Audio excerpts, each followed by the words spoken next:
오늘 성령 강림과 예루살렘 교회에 대해서 저희가 함께 말씀을 살펴보기로 원합니다. 예수님께서 제자들에게 마지막 이 승천하시기 전에 지상명령을 5번 주셨죠. 그러면서 저희가 사도행전을 보면서 예수님께서 이제 부활하시면서 그 40일 동안 하나님의 나라에 대한 일을 말씀하셨다. 하나님의 나라의 일, 예수님께서 다시 오실 때까지 결국 이 예수 그리스도의 복음이 모든 민족 가운데 증거되는 것, 그것이 바로 아브라함의 계약을 이루어 나가시는 것이다 하는 것을 이제 설명해 주셨겠죠. 구약의 모든 내용이 이 땅에 오시는 바로 성육신 하셔서 십자가에 죽으시고 부활하신 예수 그리스도, 이제 전반이 끝났으면요, 부활하신 예수 그리스도를 보고 목격한 사람들을 통해서 이 예수 그리스도의 복음이 구체적으로 이제 이방인들에게 증거될 것, 유대인들을 통해서 이 복음이 이방인에게로 흘러갈 것을 그렇게 40일 동안 5번에 걸쳐서 이 지상명령을 통해서 말씀해 주신 것입니다.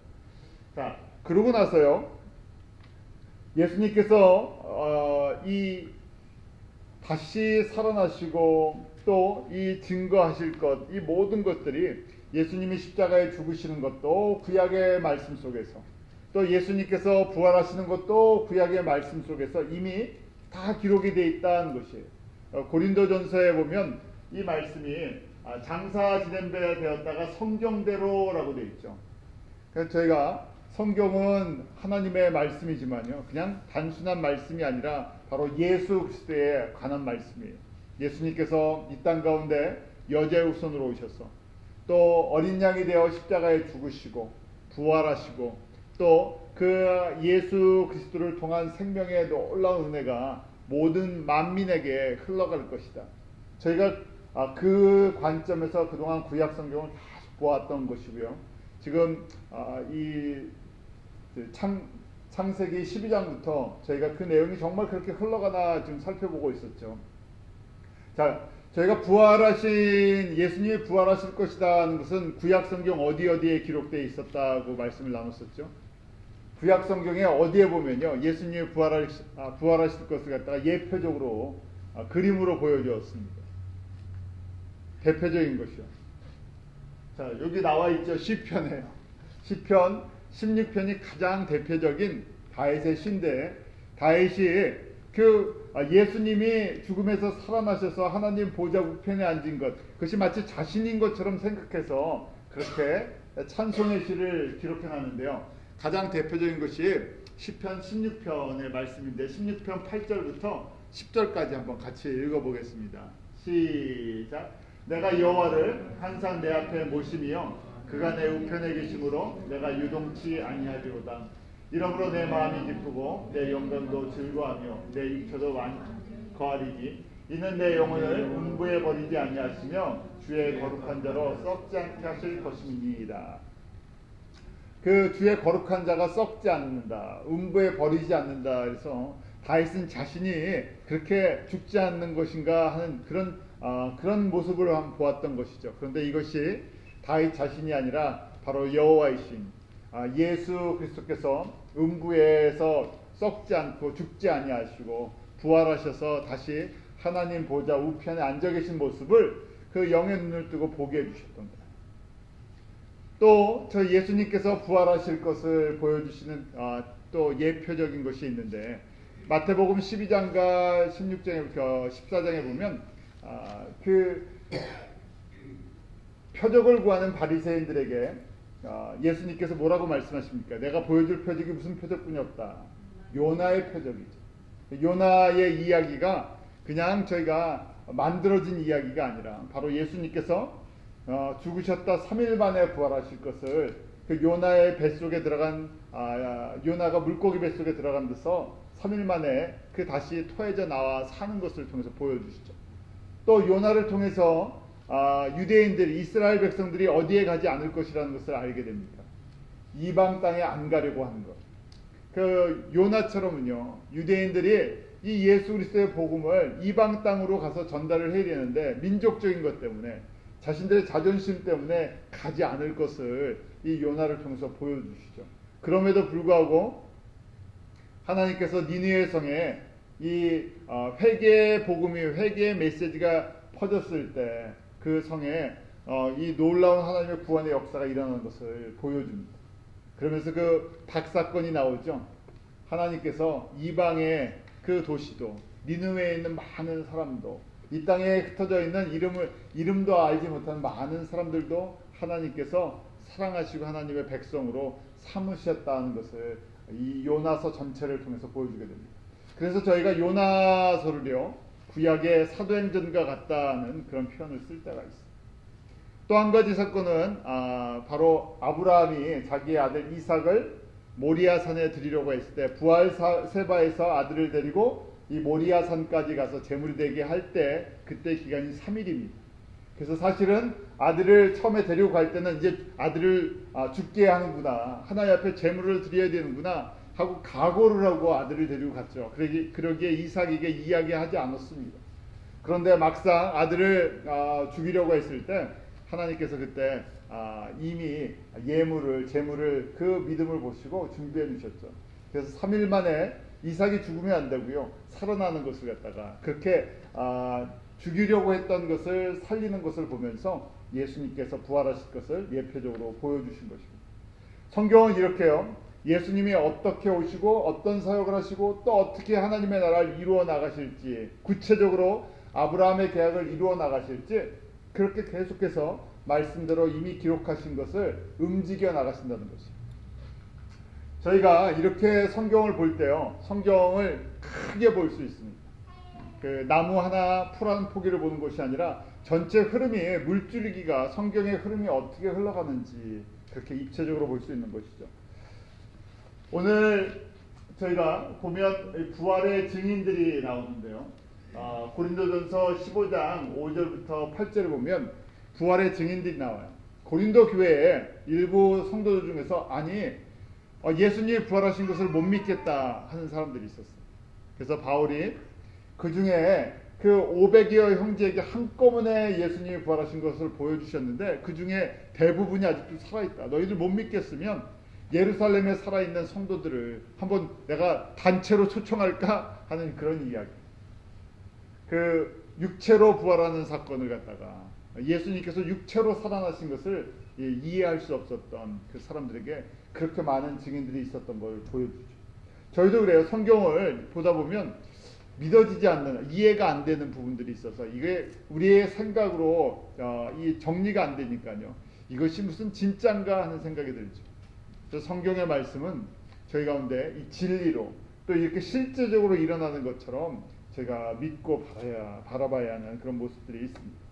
자, 그러면서요, 사도행전 1장 4절에 보면 예수님께서 승천하시기 전에 너희들이 꼭 뭘 받아야 된다, 성령을 받아야 할 것을 말씀하죠. 우리 사도행전 1장 4절 한번 같이 읽겠습니다. 시작.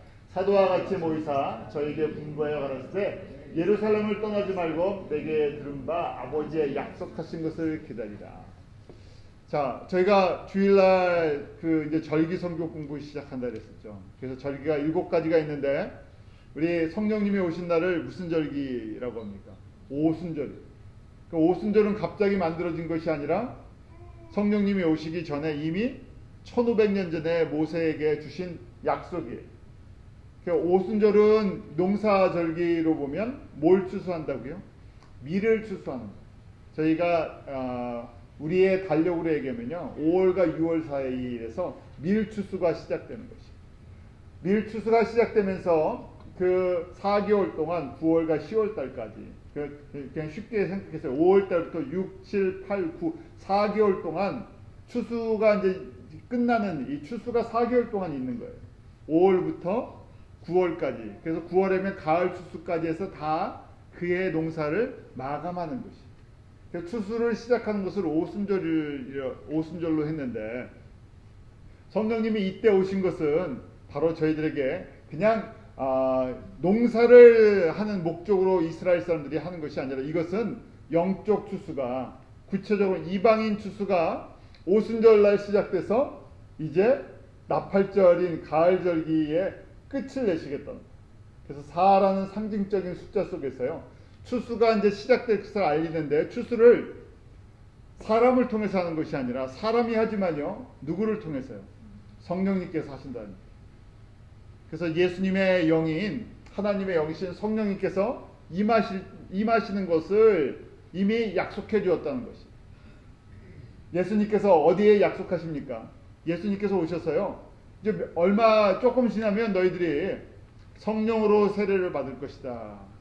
다른 보혜사 성령님이 오실 것이다. 그분이 나를 기억하게 하고 내 말씀을 순종하고 분별할 수 있게 해주실 것이다 하는 말씀을 어디서 주셨습니까?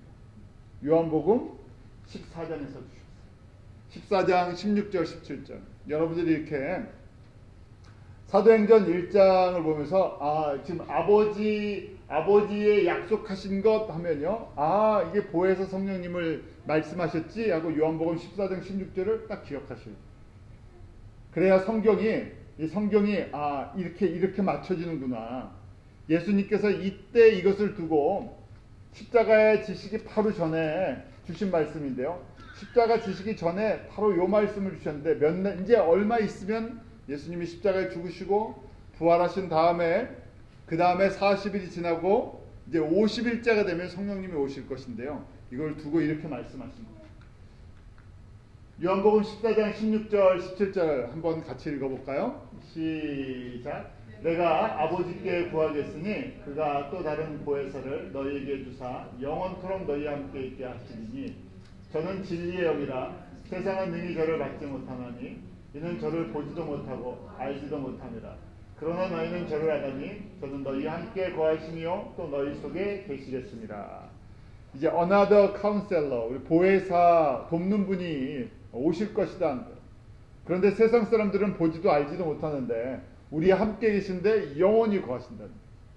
우리가 하나님의 자녀가 되게 하시고 우리 안에 예수님을 증거해 주시고 우리를 통해서 예수가 그리스도인 것을 또 전파할 수 있는 능력을 주시고 믿음 주시고 순종할 수 있게 하시고 거룩하게 하시고 주님의 그 뜻 따라 이 주님의 뜻을 분별할 수 있게 해주시죠.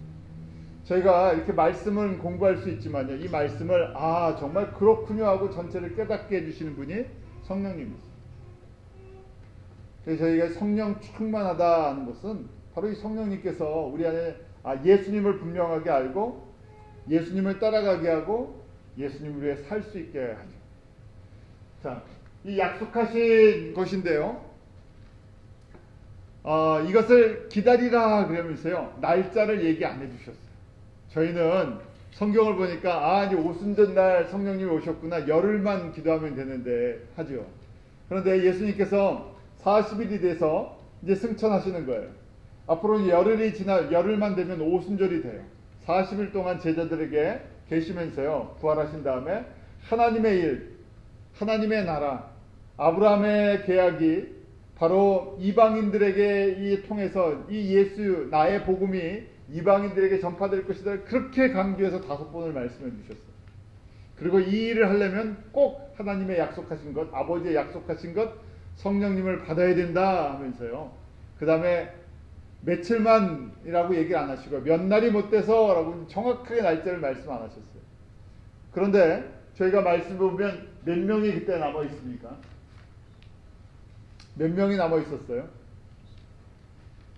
저희가 몇 명이 이 마가의 다락방에 모였어요? 120명이요. 그런데 고린도전서 15장에 보니까 부활하신 것을 목격한 성도들이 몇 명이라고요? 500명은 한꺼번에 봤고요. 게바, 그 다음에 12사도, 그 다음에 또 바울도 보았고요. 500명도 한꺼번에 봤죠. 한 600여 명이 같이 봤어요. 600명이 봤는데 진짜 끝까지 남아서 기도한 사람은 몇 명이라고요? 120명. 그래서 이제 저희가 교회 성장학자나 신학자들이 이야기하기를, 말씀을 듣고 순종하는 사람들은, 항상 말씀을 듣고 순종하는 사람들은 20%가 넘지 않는데요. 그러니까 저희가 건강한 교회 사람들이 말씀을 듣고 순종하는 사람들, 그런 건강한 헌신자들, 이런 사람들이 교회에서 20%만 되면 그 교회는 아주 건강한 교회다 그 말씀을 저희가 이제 정리해서 주는데요. 그만큼 저희가 알면서도요 순종하는 데까지 가는 사람들이, 이게 머리로 깨닫는 것이 아니라 머리로 깨닫는 것을 가슴으로 받아서 몸에 그의 이 말씀을 묵상해서 그것이 에너지화돼서 움직이는 사람들이 20%가 안 된다는 얘기예요. 미국의 교회 학자들이나 이제 한국 사람들이 이제 그 목회자들이 이제 정리해 보면서, 미국에서는 보통 대부분의 교회가 이렇게 말씀을 듣고 순종하고 헌신하는 그런 사람들이 5%에서 10% 된다.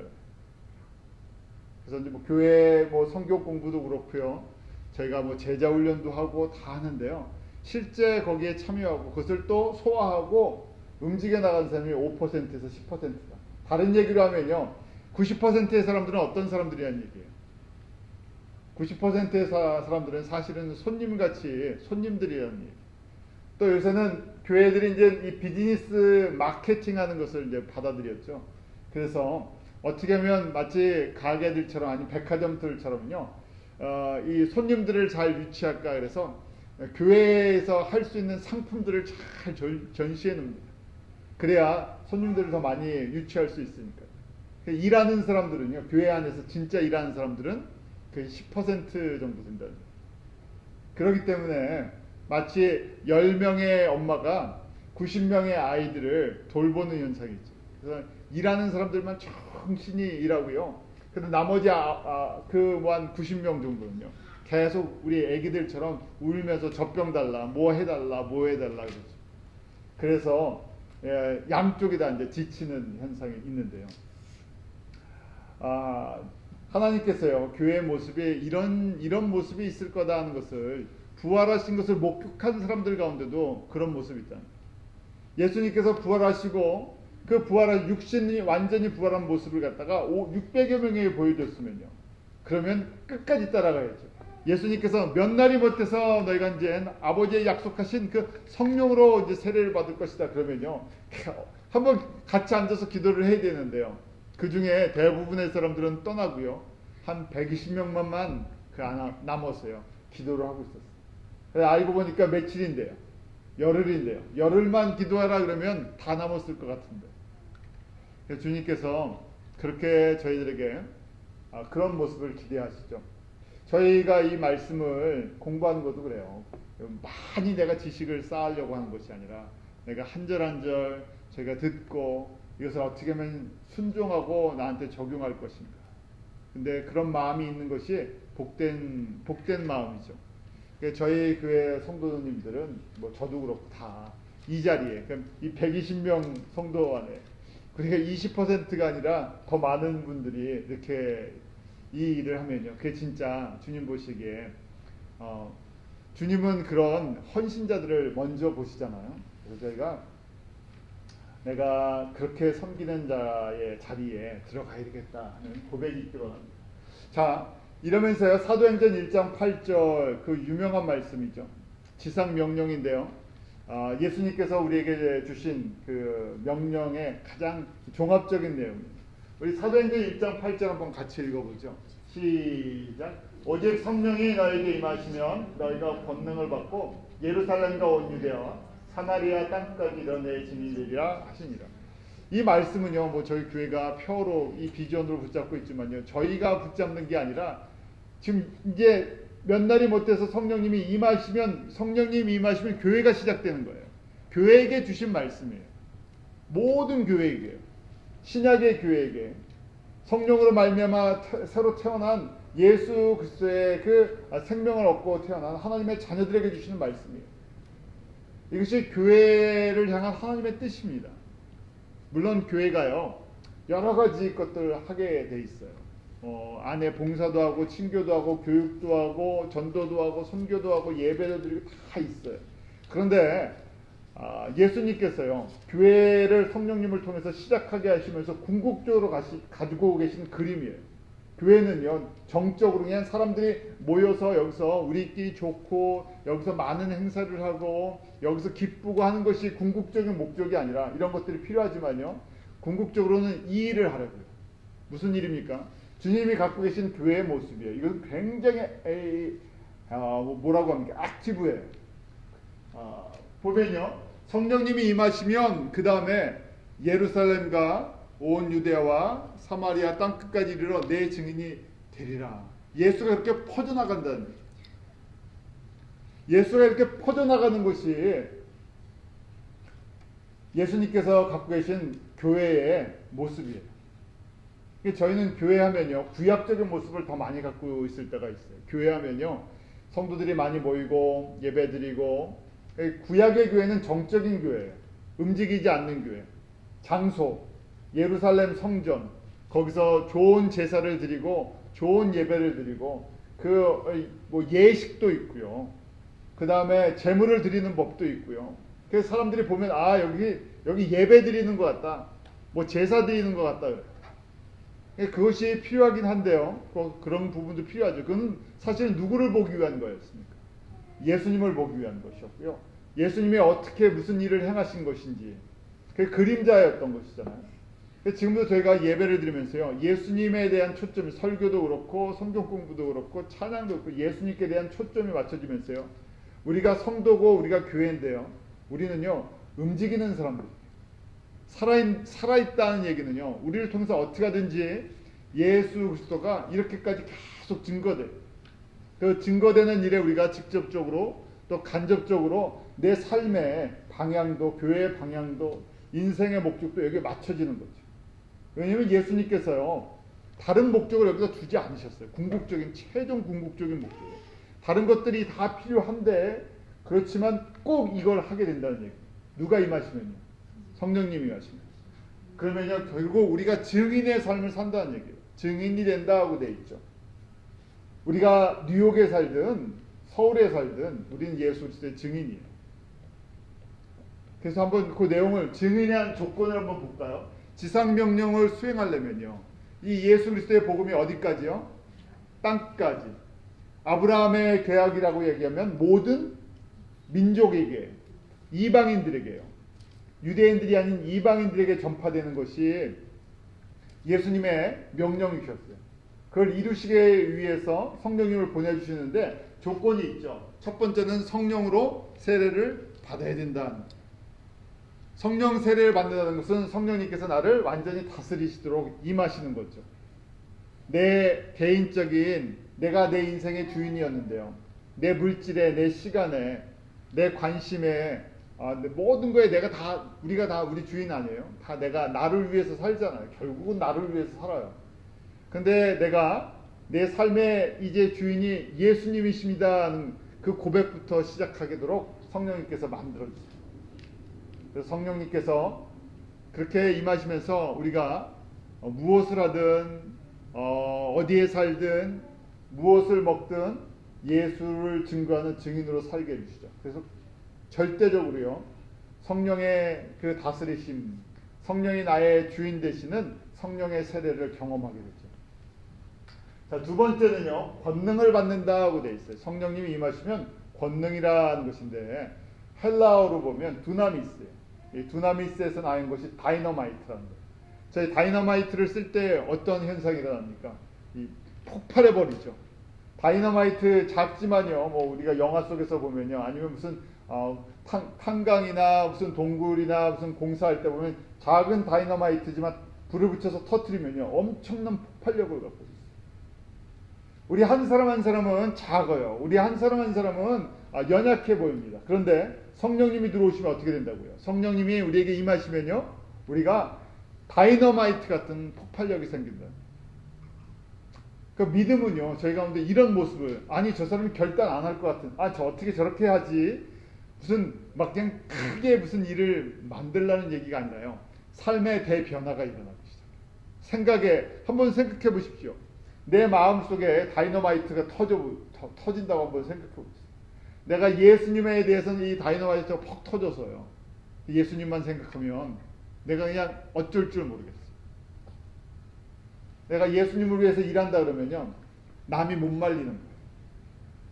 그런데 그런 것이, 그래서 저희가 성령 세례가 있고 그 다음에 또 뭐가 있습니까? 성령 세례는 이례적인 한 번의 사건이고요, 계속해서 성령님이 나를 다스리는, 성령으로 가득 채워지는 것을 성령 충만이라 그러죠. 그러니까 성령 세례는 꼭 한 번씩 받아야 돼요. 그렇지만 성령 세례를 한 번 받았다고 해서 내가 완전히 변합니까? 한 번은 이렇게 터질 수 있는 힘이 있는데 계속해서 터지려면요 성령 충만이 있어요. 그래서 기름 부으심이다 그러죠. 빛을 낼 수 있는. 한 번 그냥 끓고 마는 것이 아니라 계속해서 내가 예수님을 닮고 예수님을 증거하고 예수님을 위해서 살라 그러면요 계속해서 성령의 기름 부으심이 있어요. 그러면 권능이 일회성 권능이 아니라 지속적인 권능이 나타나겠죠. 자, 범위는요. 우리가 예수 그리스도를 증거하는 증인이 되어야 되는데 범위를 지리적으로 보면 예루살렘과 온 유대와 사마리아와 땅끝까지라고 되어 있어요. 저희가요 유대인들 입장에서는 예루살렘이 제일 편하죠. 그 다음에 유대 땅까지도 괜찮습니다. 같은 민족, 같은 언어를 쓸 때 사마리아는요 이게 이제 세월이 흘러갔고 사마리아 땅은 혼혈 민족이 돼 있어요. 북이스라엘 땅이었는데 아수리에서 정복당한 다음에 700년이 흘러갔고요. 이제 거기는요 사람들이 다 섞였어요. 유대인들 입장에서는 거기를 안 지나가려고 하는 곳이었죠. 문화가 조금 다른 것, 언어가 좀 섞인 것, 민족이 좀 섞인 곳이에요. 불편한 곳이에요. 그 다음에 땅끝까지다 그러면 나랑 문화도 언어도 생각도 다른 사람이죠. 가면 갈수록 우리가 불편해져요. 특별히 저희가 한국 사람이다 보니까요. 한국 사람은 이 한 문화, 단일 문화 속에 살았잖아요. 언어도 같고요. 생긴 것도 거의 비슷하고요. 뭐 사투리는 있지만 한국말 하나로 다 통하잖아요. 그러다 보니까 이 동양인이고 미국에 살면서 저희가 이렇게 잘 어울리는데 약점을 갖고 있죠. 그 학교에 다녀도 그래요. 저희가 이제 신학교 다닐 때도요. 교수님이 그게 고민이었어요. 미국 교수님이 한국 학생들은 한국 학생들끼리 같이 다니는 거예요. 그래서 그룹으로 뭐 토의를 해라, 그룹으로 숙제를 하라 그러면 저희는 벌써 한국에서 온 유학생들은 불편하잖아요. 영어하는 게 불편하고 이거 같이 뭐 하는 것도 불편하니까 딱 눈치를 봐서 나랑 좀 가까운 우리 한국 사람들이랑 같이 하려고요. 그러니까 교수님이 아예 의도적으로요. 그렇게 못하도록 꼭 섞으라고. 그리고 수업이 시작할 때 저희는 또 편한 사람끼리 같이 친구들끼리 같이 앉잖아요. 그러니까 그러지 못하도록요. 또 각자 다 인사시키면서요. 이게 어떻게든지 좀 섞여서 같이 지내게 하려고. 그게 잘 안 되더라고요. 왜냐면 우리 편한 게 그래도 좋잖아요. 여기 남의 땅이라 이 남의 문화, 남의 다른 나라에 와갖고 언어도 다르고 이건 하는데 공부하는 것도 힘든데 옆에 앉아있는 사람까지 불편한 사람이 말을 하려고 그래도 밥을 같이 먹으려도 불편한데 그 옆에 자꾸만 앉으라 그러면요. 이 표정이 안 풀리잖아요. 그게 저희 갖고 있는 것인데 여기서부터죠. 복음은요. 내가 조금 불편한 걸 감수하는 거예요. 내가 예수님을 증거해 주려면요. 내가 불편해져요. 그냥 이렇게 저희끼리 모여서 신앙생활하면 얼마나 좋습니까? 내가 좋아하는 사람들끼리 내가 원하는 사람들끼리 우리끼리 모여서 성경 공부하고 우리끼리 모여서 친교하고 우리끼리 모여서 예배드리고 그리고 헤어지면 편하잖아요. 그런데 이게 다른 거랑 섞이는 게 쉽지 않죠. 그러니까 하나님께서요. 특별히 한국 사람을 이 21세기에 쓰시려고요. 특별한 훈련을 시키셨어요. 나라는 작은데 일찌감치 유대인들처럼 흩어놓으셨어요. 저희도요. 이 역사 속에서 최근 100년 동안에 한국 사람들이 정말 많이 흩어졌죠. 만주를 통해서 중국에 간 분들, 조선족이라고요. 중국 교포들이 또 스탈린 때문에 정말 억울한 일들인데요. 우리 힘없을 때 당한 일 같이 보이지만 일제시대 때 이 고려인이다 그래서 지금 저희가 우즈베키스탄 그 다음에 카자흐스탄 그런 중앙아시아에 가서 또 살고 있는 분들. 미국에는 100년의 역사를 갖고 있지만 그래도 미국에 오신 분들은 조금 남편이고요. 일본에도 가 있고 미국도요. 정말 구석구석 안 들어가 있는 데가 없죠. 한국 사람들이 웬만한 데 다 들어가 있어요. 제가 가끔 아미 사역 때문에 전화를 받으면 이름도 알지도 못하는 그런 소도시에 살고 계시는 분이 있어요. 얼마 전에도 한 분이 전화를 주셨는데 제일 가까운 데까지 한국 사람을 만나려면 제일 가까운 데까지 1시간 운전해서 가야 된다. 알고 보니까 우리 제인이 살고 있는 데까지 가는데 1시간 걸린다. 거기서 1시간 떨어져 제인이가 거기 이제 가서 안 살았으면요. 거기서 1시간 떨어졌는데도 그러는데 거기는요. 주소도 없어요. 이 펜실베니아에 있는데 하도 시골이라서요. 주소도 없는 동네예요. 그 주소가 없고요. 피오박스로 써요. 피오박스. 그 우체국이 없다는 얘기겠죠. 우체국이 없고요. 피오박스가 있어서 내가 어느 우체국까지 가갖고 거기서 이제 편지를 거기다 모아놓은 걸 받아갖고 갖다 주고 그러는 것 같아요. 집 주소가 없어요. 그런데도 또 한국 분이 살고 계시고 요새는 이제 인터넷 때문에 아니면 그 새들라이트 그 위성 때문에 아미 방송도 들으시고 혼자 교회가 없죠. 거기 지금 한국 사람을 한번 만나려 그러면 1시간을 운전해야 가야 한국 사람을 만날 수 있는 곳에서 혼자 이렇게 신앙생활을 하고 계세요. 그런데 또 이렇게 보면 정말 하나님이 미국 구석구석 한국 사람들을 다 집어넣으셨어요. 아프리카에도 들어가 있죠. 뭐 아시아 구석구석 다 들어가 있죠. 남미에도 다 들어가 있죠. 안 들어가 있는데 없게 하나님께서 저희가 이민이라는 것, 뭐 원하든 원치 않든 여러 가지 이유 때문에 이민을 허락하신 것처럼 보이는데 그 내면에는 꼭 이스라엘 사람들 같아요. 이스라엘 사람들이 이렇게 예수님이 이 지상 명령을 주실 때 이미 그 주변에 최소한 15군데 그 지역에 흩어져 살고 있었어요.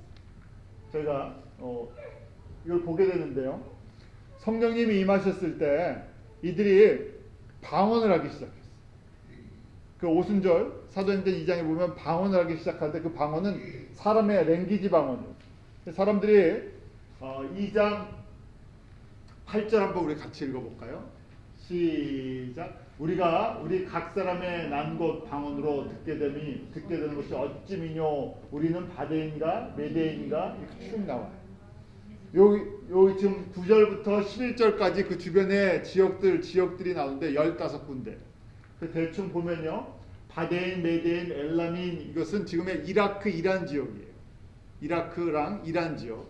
그 다음 메소포타미아까지 유대, 갑바도기아, 본도, 아시아, 부르기아, 밤빌리아 이것은 이스라엘 북쪽에서부터 시리아와 땅과 터키 지방. 그리고 애굽은 이집트고 구레네에 가까운 리비아, 구레네는 리비아의 한 도시인데요. 리비아 지역이에요. 리비아 지역. 그 다음에 로마, 그레데, 그 로마 밑에, 그리스 밑에 있는 그레데 섬이죠. 그 다음에 아라비아인까지. 그 주변에 15군데 사람들이 오는데 이 사람들이 대부분이 유대인 이민자들이었는데 유대인 이민자들인데 뭘 지키러 왔습니까? 오순절을 지키러 왔던 거예요. 1500년 전부터 그러니까 이 바둑으로 얘기하면 포석이 깔렸는데요. 판이 깔렸는데 예수님께서요. 내가 오순절날 성령님을 통해서 이 복음이 모든 민족에게 예루살렘에서 유대로 사마리아로 땅까지 증거되는데 너희들을 좀 써야 되겠다. 누구를요? 유대인들을 쓰겠다는데요. 유대인들 중에서 어떤 사람들을요? 흩어지게 해서요. 이민자들을 좀 쓰겠다는 거예요. 왜냐하면 유대인들도 우리 한국 사람이 똑같아요. 오랫동안 자문화를 갖고 있었어요. 단일 문화를요. 유대 민족은 선민의식이 강하잖아요. 다른 민족이랑 안 섞이려고. 그렇기 때문에 하나님께서요. 이 남유다 아시리아를 해서 북이스라엘은 기원전 722년에 남유다는 586년에 바벨론에서 망하게 만드셨어요. 멸망당하고서 그 사람들이 그때 흩어진 거예요. 지금 이 나오는 지역들이 전부 아시리아랑 바벨론 지역들이에요. 대부분. 애굽이랑. 다 그 당시에 강대국이 다 점령했던 지역에 포로로 붙잡혀가면서 전체 다 흩어졌어요. 한 700년 동안. 700년 동안 흩어지니까 거기서 이제 못 돌아오죠. 100년만 지나도요. 저희가 벌써 한 3세대 내려가면 본국으로 안 돌아오죠. 못 돌아오잖아요. 자녀들이 벌써 이미 2대, 3대가 되면요. 거기서 살죠. 다 이렇게 유대인들 다 흩으셨는데 알고 보니까 이러면서요. 오순절날 이들이 오순절이랑 유월절이랑 나팔절은 장막절은 예루살렘에 와서 예배를 드리게 만들어놨어요. 그러니까 오순절날 이 사람들이 모인 거예요. 그때 성령님이 임하시면서 갑자기 120명의 사람들이 성령 세례를 받고 나서 시작한 것이 이 언어 방언을 시작합니다. 방언을 하는데요. 지금 15개 말로 막 얘기를 하는 거예요. 그 15개 지역이 지금 요 지역 저희가 한번 보이죠. 예루살렘을 중심으로 이 북쪽에 시리아랑 터키지요. 그 다음에 오른쪽 동쪽에 이라크, 그 다음에 이란 지역, 남쪽에 이집트 지역, 그 다음에 서쪽에는 그 바로 옆에 있는 게 구브로라는 섬이고, 그 옆으로 그리스 쪽으로 가면 그레데라는 섬이 있죠. 그리고 그 그레데 섬 밑에 구레네라는 북아프리카의 구레네가 지금의 이제 리비아죠. 이 지역에 이렇게 유대인들이 쭉 퍼져 있었던 것이죠. 그래서 예수님께서요, 이 퍼져 있는 사람들을 통해서 이게 한꺼번에요, 내가 그냥 예루살렘만 살고 있던 사람이요, 갑자기 이방으로 나가질 않습니다. 나가질 않잖아요. 저희도 그렇잖아요. 한국에 잘 지내고 있는데 갑자기 너 미국 가라, 아니면 중국 가라, 아니면 뭐 아프리카 가라, 뭐 어디 남미 가라 그러면 가지나요? 안 가지죠. 다른 이유가 있어야 가죠. 뭐 아이들 교육 때문이라든지 사업 때문이라든지 무슨 이유가 있어야 가죠. 그냥 안 가지잖아요. 그러니까 하나님께서요, 유대인들을 600년 동안 700년 동안 이렇게 흩어져서요, 그 강제적으로 흩어지게 만들어 놓으셨어요. 저희가 이스라엘 사람들이 우상 숭배를 많이 해서 하나님께서 징계하시느라고 그렇게 하셨다 하고 표면적으로 보여요. 그렇게요. 그런데 내면적으로 보면 사람들이 그런 거 아시고요, 그래 내가 한번 흩어서 그래도 내가 너희를 써서, 특별히 누굴요? 흩어진 이 이민자들이에요. 사실 눈물을 흘리면서 포로로 붙잡혀 갔던 사람들인데, 이 사람들이 때가 되면 내가 너희들을 통해서 너희들에게 예수의 복음이 들리게 하고, 너희들이 이방인으로 넘어가는 중간에 다리 역할을 해주겠다고 준비하십니다. 저희도 그런 복이 있는 사람들. 어떤 이유가 됐던 특별히 미국 땅에 산 사람들은요, 다른 나라에 가서 사는 사람보다 복을 더 많이 받은 사람들이죠. 왜냐하면 고려인들이나 그 중국에 있는 동포들이나 다른 지역에 있는 사람들은 이 신앙 안에서 이것이 정착하지 못했어요. 워낙 환경이 안 좋아, 이 정착하는 과정이 너무 안 좋았기 때문에 예수님도 잘 믿지 못했고, 박해도 많이 받았고, 그 다음에 생활 환경도 좋지 않았고. 그런데 미국의 이 60년대 이후에 70년대에 오게 된 분들은 어떤 이유가 됐든 사실은 가장 시스템이 잘 갖춰져 있는 현대적인 나라 아니에요. 그리고 여기가 어떻게 되든 여기는 미국의 기본 깔려 있는 것이 신앙의 자유가 있었고요, 교회들이 세워졌고, 이민자들이 있는 곳에는 교회들이 같이 꼭 세워졌잖아요. 그래서 저희는 그런 큰 혜택을 받고요. 그 다음에 이 타문화인 이 영어권인데, 영어가 세계 중심의 문화가 돼버렸고, 언어가 돼버렸고, 거기서 훈련을 받을 수 있는 그런 혜택을 제가 누린 겁니다. 왜 주님께서 이런 혜택을 저희들에게 주셨을까? 목적은 똑같아요. 하나님께서 지금 이 마지막 추수 때 한국교회를 분명히 사랑하시고 쓰시고자 하는 계획이 있다는 걸 알게 돼요.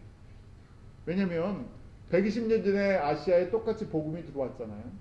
저희만 복음을 받은 것이 아니라 120년 전에 저희가 복음을 1800년도 후반에 받을 때, 그때 선교사님들이 지역을 다 나눴어요. 아시아랑 이 아시아권을 복음화하기 위해서 다 흩어져서 복음을 전하셨어요. 저희가 속해 있는 CMNA 교단은 주로 한국에 이미 장로교단이 들어왔기 때문에 제가 전에도 한번 말씀드렸는데, 이 동남아시아로 들어갔어요. 그러니까 베트남 선교 100주년이 됐어요. 몇 년 전에. 황 목사님 한번 그 말씀하셨죠. 베트남 100주년, CMNA가 들어간 지 100주년이 되었고, 그 100주년 기념 행사를 하는데 황 목사님을 초청하고 싶어 했던 그 교단 분들이 그런 이야기가 좀 있었어요. 100년이 됐어요. 저희랑 비슷하죠. 저희는 장로교 들어온 지 100주년, 100주년 행사한 것처럼, 그 베트남에 100년 전에 CMNA 선교사님들이 들어가서 그 월남전 때 많은 선교사님들이 거기서 순교의 피를 흘렸죠. 인도네시아도 120년 전에 들어갔어요. 또 필리핀에도